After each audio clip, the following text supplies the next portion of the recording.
got the grandkids coming in, and basically we're going camping up in the mountains to about the 10,000 foot level. And in the past, I've always brought along a large reflector scope, but it's a real pain to deal with. So I bought this telescope, this portable telescope from OIS. It's got a 400 millimeter aperture on it, or 70 millimeter aperture on it. Comes with a tripod, spotting scope, two lenses, both a 9 millimeter K9 millimeter and a 20 millimeter. Comes with an adapter so I can actually hook my cell phone in it, and we can zoom up there so we can look at animals.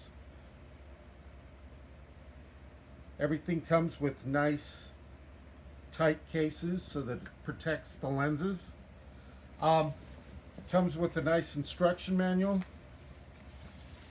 Like I said, the tripod came with it. Oh, and it all fits in this backpack right here.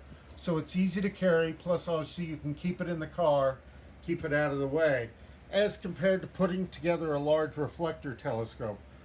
I think the kids will enjoy it. It'll be the first time they've camped that high, and we'll be away from town, no lights. We'll see how this thing works, but I think it'll do a good job.